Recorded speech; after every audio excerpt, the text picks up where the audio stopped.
Business is hard, but it can be way harder than it should be if you are emotionally weak. Let's get to it. Hey, I'm Castillo, founder of Selfmastered. We're a high-performance training company that helps entrepreneurs scale their businesses by solving their silent bottleneck, their own performance.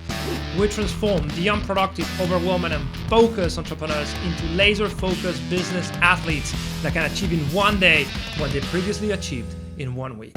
So today I want to talk about one of the most fascinating topics that I've researched in my life that I truly believe can make the difference if you are not in the place in life you'd like to be, right? And it's understanding how does our brain process emotions and, more importantly, what to do about it. So how to use our natural human operating system to work for us, irrespective of circumstance. So if you think about it, being in business is very hard because if you are an entrepreneur, you are trying to build a machine that spits out profit predictably in a world that is unpredictable, right? So you need to be very good at navigating change, at understanding where is the flow moving and adapting to it. And that is very hard for any human being really, but for entrepreneurs is even worse because we feel an identification between the business and ourselves. And the problem is that our brain,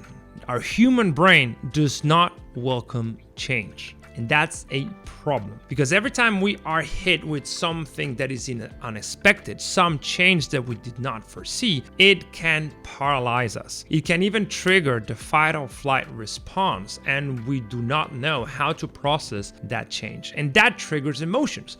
That triggers fear, anxiety, stress, surprise. And if we do not know how to navigate those emotions, then we just do not know how to profit from that situation. So how can you make change work for you every time? What is the emotion that you can use to propel yourself forward, irrespective of the things that happen? Well, in my view, in my experience, is anger. Anger, channeling the dark side, channeling getting pissed is one of the most effective vectors for personal transformation. Because anger is arguably, along with fear, one of the strongest emotions we can feel. And it can override pretty much any other emotions that we may be feeling. Anger overrides surprise, overrides boredom, overrides sadness, overrides loneliness, overrides anxiety. It overrides pretty much everything. So if we know how to channel anger, we can choose to become angry. And if we choose to become angry and direct it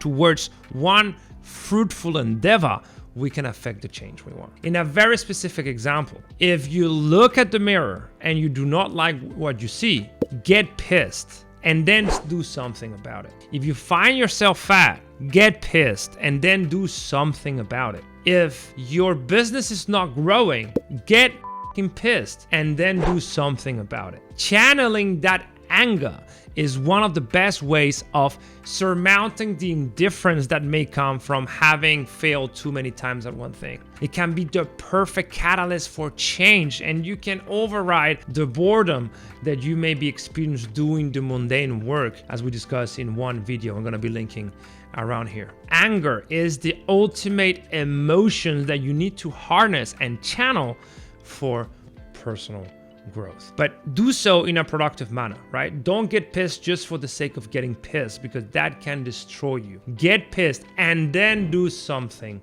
about it. If you truly embrace this mental model, if you get to your desk and become angry at the things you still don't have but definitely want to have, you will get them faster. So I'd suggest that you make inventory of everything you think you deserve, that you believe you've paid the cost to have, that you think you've worked hard and long enough to get them but still don't have them, and then get pissed. And of course, do something about it. See you in the next video.